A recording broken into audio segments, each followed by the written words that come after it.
Selamat pagi, salam sejahtera. Terima kasih karena bersama dengan saya di Nazilin Unity Channel. Dalam pilihan raya, pastinya pelbagai senjata, pelbagai kekuatan, pelbagai isu ditimbulkan dan dipamerkan. Hanya dengan satu niat, yaitu menang. Menang dan menang. Tetapi yang menariknya ialah ada beberapa parti maupun gabungan yang sanggup melakukan apa sahaja semata-mata untuk mendapatkan kemenangan.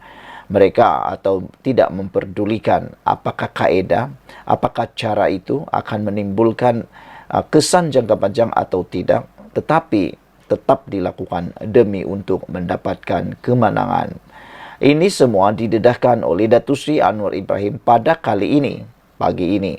Apabila Datuk Seri Anwar Ibrahim menyatakan bahawa kita bertarung dengan fitnah dan hasutan, kata Datuk Seri Anwar Ibrahim, merujuk kepada pilihan raya.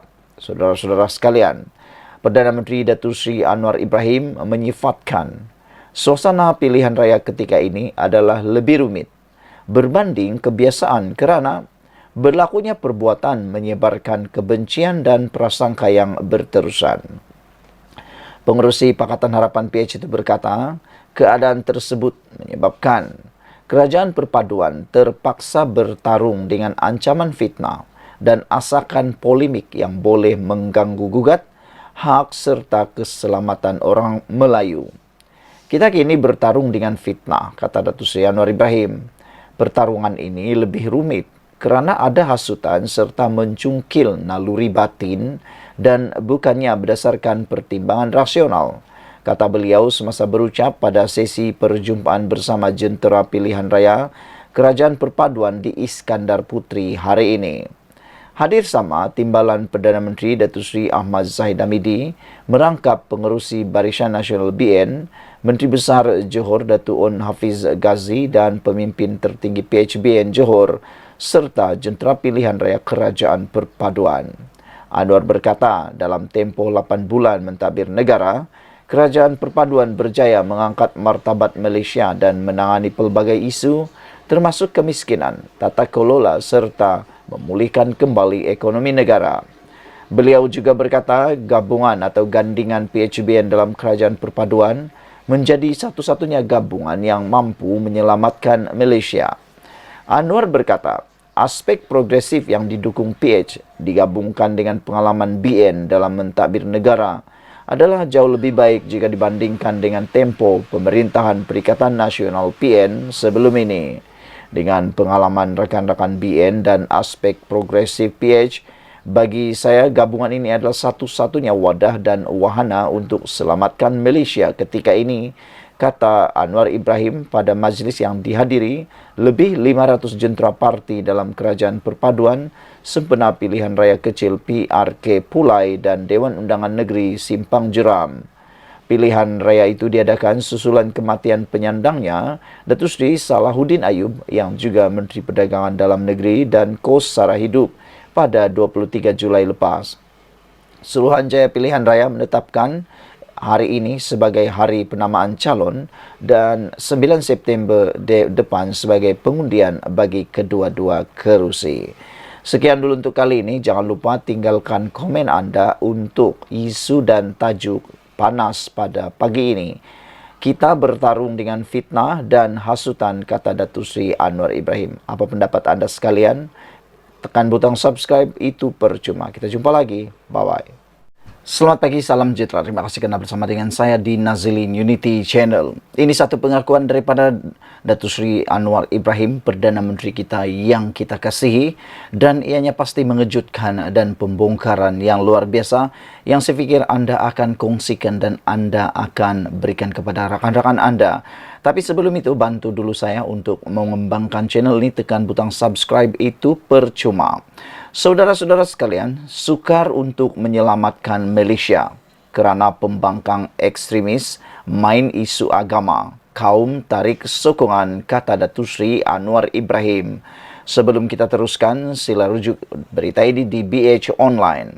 Tapi sebelum itu, sila tinggalkan juga komen anda tentang pendedahan daripada Datuk Seri Anwar Ibrahim ini. Apa pendapat anda sekalian apabila beliau nyatakan sukar untuk menyelamatkan Malaysia? pembangkang ekstremis main isu agama, kaum untuk tarik sokongan. Kerajaan perpaduan berdepan cabaran lebih rumit untuk menyelamatkan Malaysia berikutan sikap pembangkang yang ekstremis dengan memainkan isu kaum dan agama bagi menarik sokongan rakyat, kata Datuk Seri Anwar Ibrahim. Beliau berkata hubungan kerjasama Pakatan Harapan dan Barisan Nasional BN menerusi kerajaan perpaduan ketika ini adalah kaedah terbaik untuk menyelamatkan Malaysia.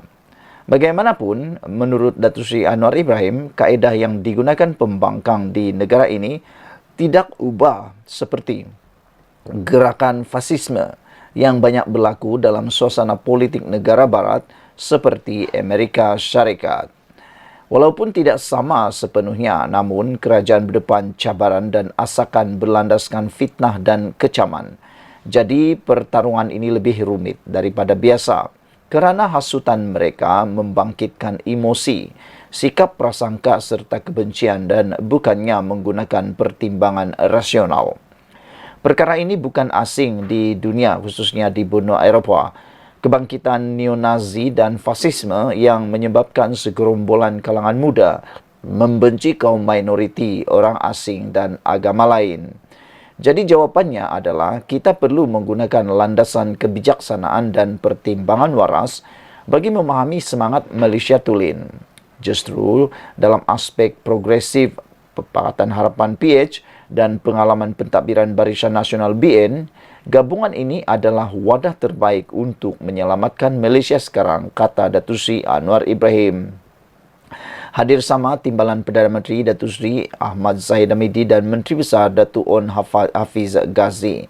Sementara itu, Anwar yang juga Menteri Kewangan menjelaskan pentadbirannya komited dalam memastikan hak masyarakat Melayu dan Bumiputera sebagai golongan majoriti di negara ini kekal terjamin. Tiada sesiapa boleh pertikai negara ini dan mereka terima kehadiran Melayu dan Bumiputera sebagai majoriti. Sebab itu, bahasa, agama dan hak istimewa Melayu dalam kerajaan perpaduan jelas dan tidak akan dimungkiri. Jangan ada kekhawatiran dalam soal itu. Kita terima pakai prinsip dalam perlembagaan dan tidak sama sekali meremehkan, kata Datuk Seri Anwar Ibrahim, apalagi merendahkan atau menghina siapa juga. Malah, kita santuni dan anggap semua kaum dan agama di Malaysia sebagai satu pasukan keluarga untuk selamatkan Malaysia, kata Datuk Seri Anwar Ibrahim. Saudara-saudara sekalian, ini satu pendedahan dan juga pengakuan daripada Datuk Seri Anwar Ibrahim yang memang kita tunggu-tunggu. Sekian dulu untuk kali ini. Jangan lupa tinggalkan komen anda, tekan butang subscribe. Kita jumpa lagi. Bye-bye.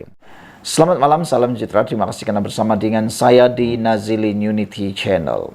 Tidak malukah atau tak rasa malukah Muhyiddin bila menantunya kini buruan Interpol? Macam mana nak jadi Perdana Menteri semula? Persoalan ini timbul dan persoalan ini bertitik tolak daripada tindakan pihak kerajaan Malaysia telah pun menyenarai merahkan menantu Muhyiddin dan seorang peguam dan disenaraikan merah dalam Interpol. Saudara-saudara sekalian, menantu Muhyiddin Yassin kini sah diletakkan dalam notis merah Interpol atau polis antarabangsa untuk ditangkap dan dibawa balik ke Malaysia. Ini bermakna Muhammad Adlan Berhan sekarang adalah orang buruan pihak berkuasa di peringkat antarabangsa dan dicari di seluruh dunia. Ada persamaan dengan Jolo? Iya, ada. Jolo pun telah disenaraikan sebagai senarai merah Interpol. Menantu Muhyiddin pun telah disenaraikan senarai merah Interpol. Jadi mereka sekarang mempunyai status yang sama. Ini bermakna Muhammad Adlan Berhan sekarang adalah buruan pihak berkuasa di peringkat antarabangsa dan dicari di seluruh dunia. Turut bersama diburu Interpol ialah seorang peguam Mansur Saad. Kedua-dua mereka dikehendaki SPRM untuk disiasat berkaitan dakwaan rasuah berhubung projek melibatkan pendaftaran dan penyimpanan maklumat biometrik untuk pekerja asing. Kedua-dua mereka dipercayai melarikan diri ke luar negara sejak bulan Mei tahun ini. Ya sudah, tindakan notis merah telah dikenakan terhadap mereka, kata Ketua Polis Negara. Ketua Polis Negara kita yaitu Nazarudin Hussein hari ini mengesahkan berkaitan notis merah terhadap kedua suspek yang dikehendaki SPRM itu.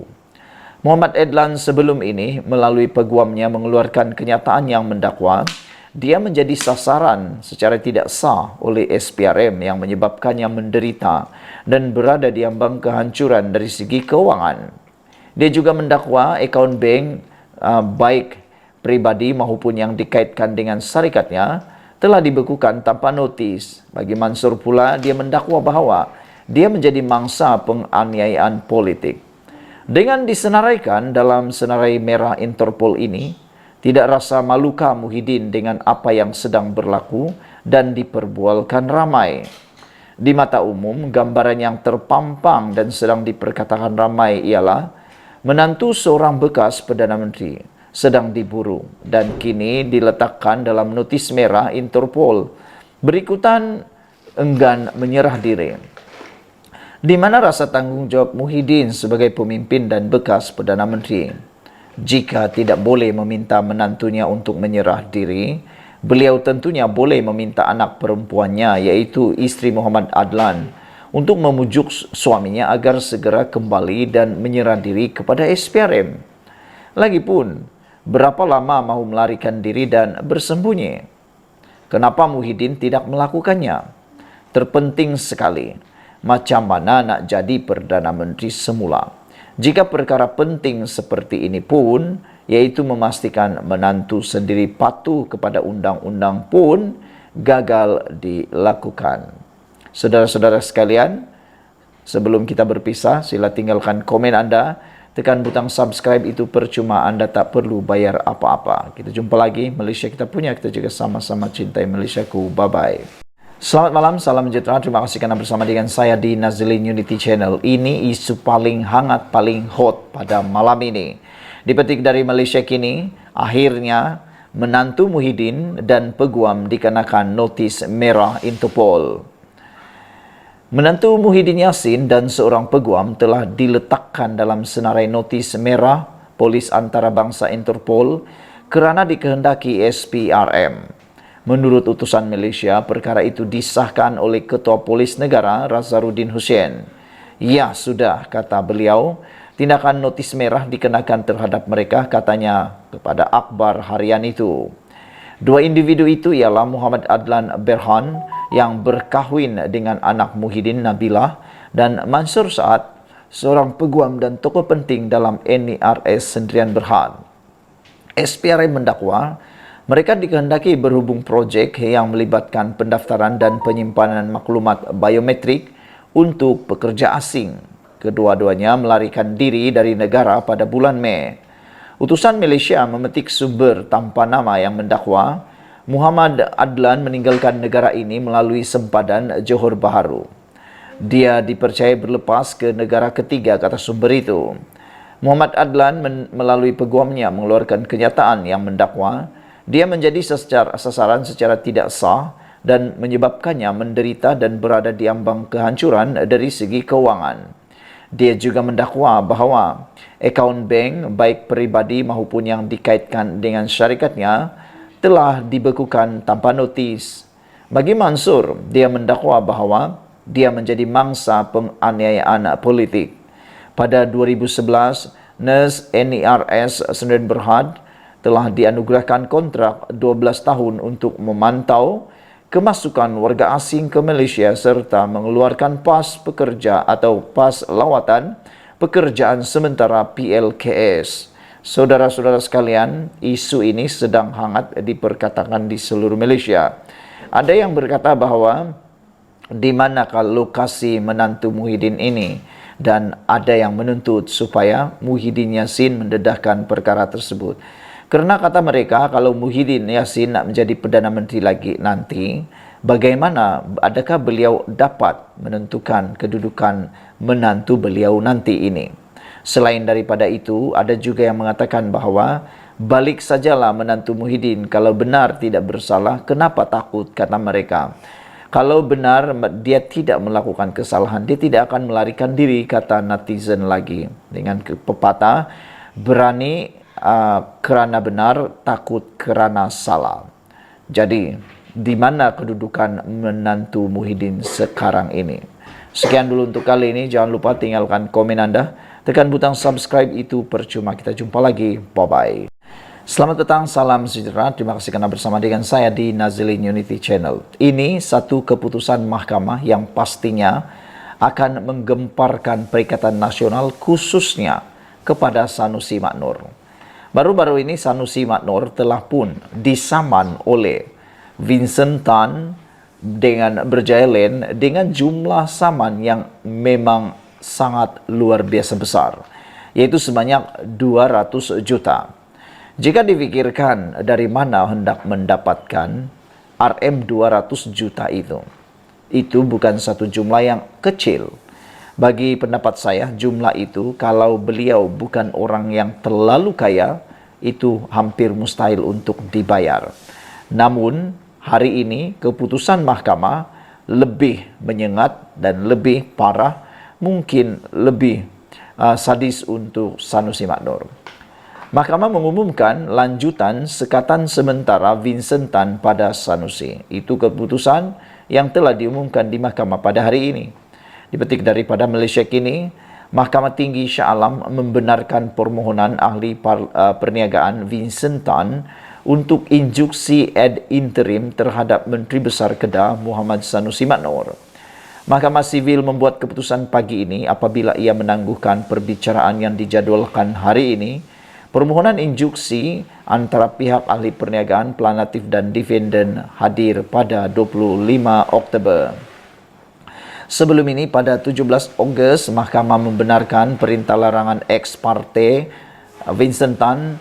Hanya planatif hadir semasa perbicaraan terhadap Sanusi, sehingga hari ini yang dikaitkan dengan saman fitnah ahli perniagaan itu terhadap pimpinan atau pemimpin Sanusi. Hari ini pada mulanya ditetapkan untuk pasukan undang-undang Vincent Tan dan Sanusi untuk membentangkan hujahan lisan sama ada injuksi patut dikenakan sementara menunggu penyelesaian tuntutan mahkamah. Ketika dihubungi pagi ini, peguam bela ahli perniagaan itu, Chua Kia Lin, berkata bahawa pasukan undang-undang Sanusi berhasrat untuk menentang permohonan injuksi dan memerlukan lebih masa untuk memfailkan afidavit dan hujahan bertulis mereka. Memandangkan kami planatif tidak mempunyai bantahan terhadap perkara itu, mahkamah menetapkan tarikh perbicaraan antara bahagian pada 25 Oktober. Dalam pada itu, mahkamah juga telah memberikan injuksi ad interim sementara menunggu pelupusan penuh injuksi inter parte, kata Chua.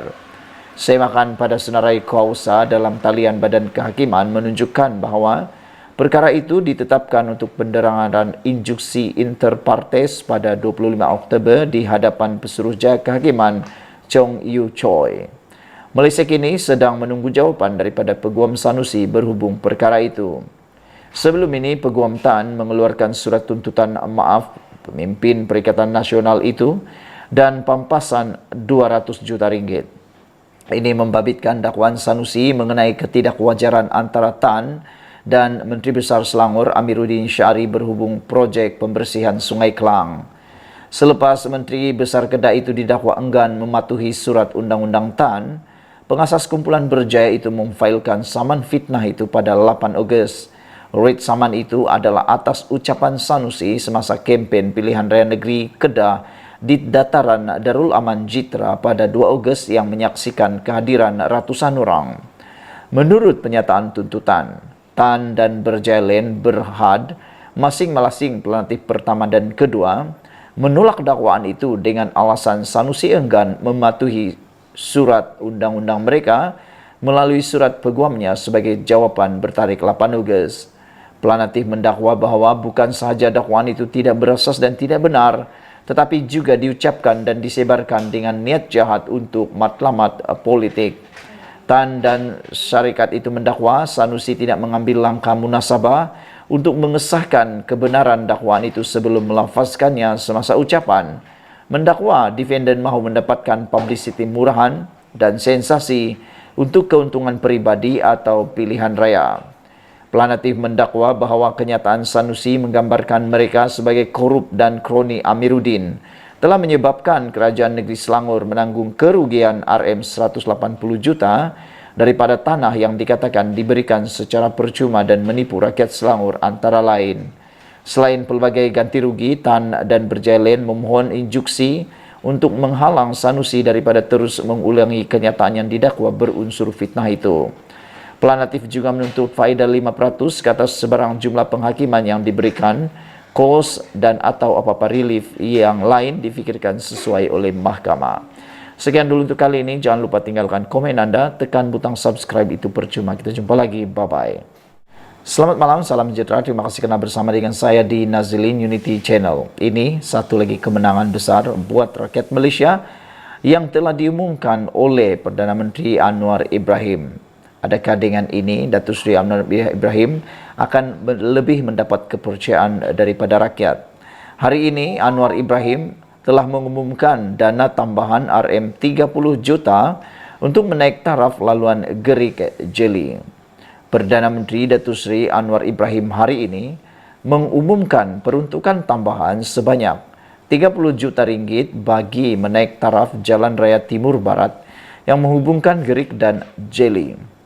Beliau yang juga Menteri Kewangan berkata, peruntukan tersebut adalah sebagai tambahan peruntukan penyelenggaraan jalan itu yang dianggarkan sebanyak RM80 juta sehingga RM100 juta. Terdapat banyak permohonan peruntukan bagi penyelenggaraan jalan di seluruh negara dan saya akan mengkajinya dalam belanjawan madani kedua yang akan dibentangkan pada Oktober, kata Datuk Seri Anwar Ibrahim. Tetapi hari ini saya boleh meluluskan tambahan RM30 juta untuk perbaiki jalan, kata Datuk Seri Anwar Ibrahim dalam ucapan ketika melancarkan kempen My Jalan Kementerian Kerja Raya KKR di Gerik, Lapur bernama. Turut hadir Menteri Kerja Raya Datuk Seri Alexander Nantan Linggi dan Menteri Besar Perak Datuk Seri Saarani Mohamad. Untuk rekod, sebelum ini Alexander mengumumkan peruntukan awal RM30 juta daripada KKR bagi menaik taraf dan menyelenggara laluan tersebut. Sementara itu, dalam satu hantaran di Facebook Anwar sebentar tadi, beliau menyifatkan jumlah peruntukan tersebut pastinya memberi impak besar kepada pembangunan infra di kawasan berkenan untuk dimanfaatkan kepada pengguna jalan raya. Katanya, kerajaan perpaduan sentiasa prihatin dalam keluh kesah rakyat serta memahami keinginan rakyat untuk memiliki kemudahan asas, iaitu jalan raya yang selesa dan selamat. Saudara, sejak jadi Perdana Menteri, Datuk Seri Anwar Ibrahim telah memberikan pelbagai inisiatif untuk kebaikan rakyat semua. Salah satunya ialah beliau juga telah pun menambah beberapa projek, termasuk cuba membantu memperbaiki bekalan air bersih di Kelantan. Namun demikian, adakah tindakan itu tidak mencukupi sehingga hanya 2 kerusi yang mampu dimenangi oleh Pakatan Harapan BN di Kelantan? Diharap dengan peruntukan-peruntukan yang disalurkan oleh Kementerian Kewangan melalui Datuk Seri Anwar Ibrahim ini mampu menangi hati rakyat. Sekian dulu untuk kali ini. Jangan lupa tinggalkan komen anda, tekan butang subscribe. Kita jumpa lagi. Bye-bye. Selamat malam, salam sejahtera. Terima kasih kerana bersama dengan saya di Nazilin Unity Channel. Beberapa hari selepas LHDN membekukan akaun Hamzah Zainuddin dan keluarganya, hari ini Hamzah Zainuddin tampil memberikan kata atau komen tentang perkara tersebut. Sebelum saya teruskan ulasan dan pendedahan pada petang ini, jangan lupa tinggalkan komen anda, tekan butang subscribe. Tekan butang subscribe itu percuma, anda tak perlu bayar apa-apa. Baiklah, kemarin kita digemparkan dengan satu isu yang luar biasa, yaitu akaun Hamzah Zainuddin dan keluarganya telah pun dibekukan oleh LHDN. Kononnya LHDN membekukan akaun tersebut ada kaitan dengan siasatan SPRM baru-baru ini. Namun demikian, yang lebih mengejutkan kita ialah apabila Hamzah Zainuddin tampil membuat pengakuan, tampil membuat pencerahan yang kita tunggu-tunggu. Walau bagaimanapun, sejauh mana kita boleh meyakini pendedahan dan pencerahan serta pengakuan daripada Hamzah Zainuddin ini terpulang pada anda. Sila tulis dalam ruangan komen anda. Hamzah Zainuddin kata, akaun yang dibeku adalah atas arahan pemimpin politik tertinggi kerajaan. Ada netizen yang mula memberikan komen. Mereka kata, asal saja ahli politik yang disiasat SPRM atau dibekukan, balik-balik jawapannya ialah ada orang yang mengarahkan pembekuan. Itu yang seringkali berlaku. Padahal kalau orang biasa, tiada pula masalahnya. Saudara-saudara, Ketua Pembangkang Hamzah Zainuddin mengesahkan lembaga hasil dalam negeri LHDN telah membekukan akaun miliknya dan istrinya semalam. Hamzah yang merupakan Setiausaha Agung Bersatu itu mendakwa pembukaan itu berpunca daripada tekanan dan campur tangan pemimpin-pemimpin politik tertinggi Kerajaan Persekutuan.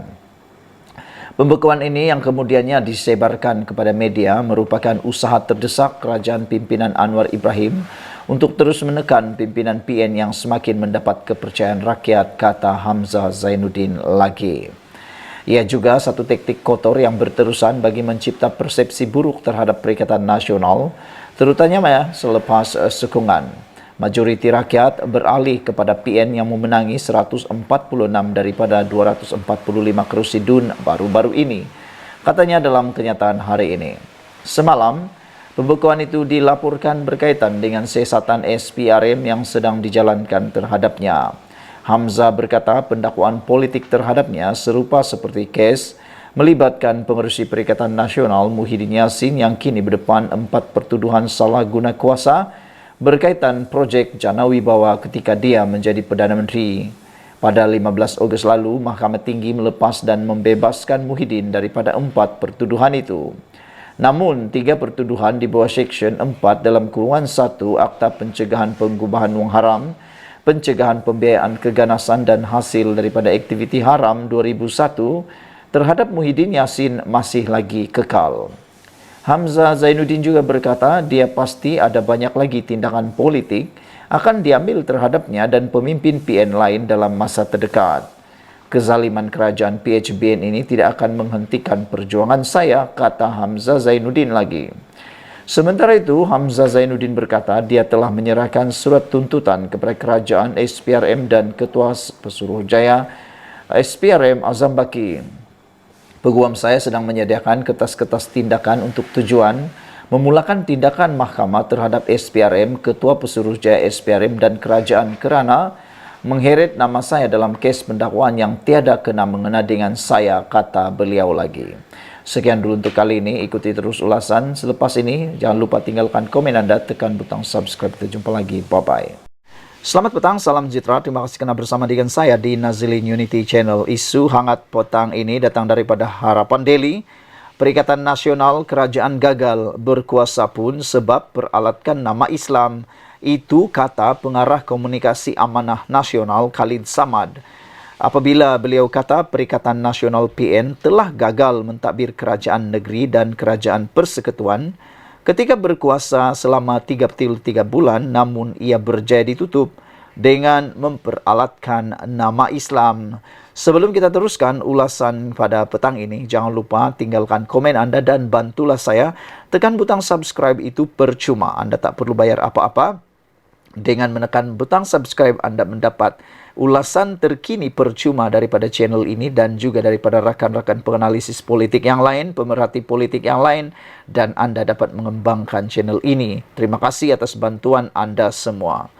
Beliau berkata, Khalid Samad berkata, apabila kerajaan perpaduan di Selangor membentangkan prestasi sepanjang 5 tahun, ia sudah tidak lagi relevan disebabkan ada penyokong PN yang sudah didoktrin bahawa prestasi dan kecemerlangan kerajaan tidak penting. Apa yang penting, katanya, Perikatan Nasional yang kononnya mahu menyelamatkan Islam itu mesti kekal berkuasa biarpun gabungan itu terbukti gagal dalam pentadbiran mereka. Bila kita nak hadapi pilihan raya negeri di Selangor, kita nyatakan apa kejayaan kerajaan negeri, apa kebaikan yang dah dilaksana, tapi semuanya dah jadi tak relevan. Bagi orang-orang yang termakan dengan doktrin PN, prestasi kerajaan yang cemerlang semua tak penting. Yang penting, PN mesti berkuasa kerana Perikatan Nasional itulah yang akan selamatkan atau hentikan ancaman terhadap Islam yang kononnya sedang berlaku menurut Khalid Samad. Dia hanya mampu menghasilkan, menurut Khalid Samad, dia hanya mampu menghasilkan persepsi, oh ini tak ikut Islam. Tapi apa Islam cadangkan, dia tak cakap pula. Dia tutup kegagalan Perikatan Nasional dengan memperalatkan Islam, kata Khalid Samad. Dia selubung Islam tu pada dia. Apa yang PN tak mampu buat dan gagal, mereka kata yang penting Islam selamat. Ini adalah satu corak pemikiran yang akan memundurkan umat Islam dan akan memundurkan bangsa Melayu, kata Khalid Samad dalam bicara Haji Khalid Samad di Facebook Jom Channel malam tadi. Pengerusi Amanah Kelantan itu juga meluahkan rasa khawatir apabila umat Islam selesa dengan kemunduran yang berlaku seperti masalah air, pembangunan dan pengangguran yang tinggi di Kelantan. Bila dia cakap dia parti Islam, sikapnya tidak menunjukkan sebegitu dan doktrinnya memundurkan umat Islam. Adakah itu yang kita inginkan? Soal Khalid Samad. Ada yang kata dunia ini tak penting. Yang penting kita fikir ialah akhirat. Tak payah pembangunan, buang masa. Jadi selagi mana umat Islam mempunyai kefahaman yang sebegitu, maka Perikatan Nasional akan menang dan inilah cabaran dihadapi Pakatan Harapan BN, ujar beliau lagi. Sebelum kita berpisah, sila tinggalkan komen anda untuk isu dan ulasan Khalid Samad kali ini. Khalid Samad menyatakan Perikatan Nasional kerajaan gagal, berkuasa pun sebab peralatkan nama Islam. Sebelum kita teruskan, kata-kata yang paling menyengat daripada Khalid Samad ini ialah apabila Kerajaan Perpaduan di Selangor membentangkan prestasi sepanjang 5 tahun, ia sudah tidak lagi relevan disebabkan ada penyokong Perikatan Nasional yang sudah didoktrinkan dengan bahawa prestasi dan kecemerlangan kerajaan tidak penting. Apa yang penting, kata Khalid Samad, Perikatan Nasional yang kononnya mahu menyelamatkan Islam itu mesti kekal berkuasa biarpun gabungan itu terbukti gagal dalam pentadbiran mereka, kata Khalid Samad lagi. Sekian dulu untuk kali ini. Jangan lupa tinggalkan komen anda, tekan butang subscribe. Kita jumpa lagi. Bye-bye.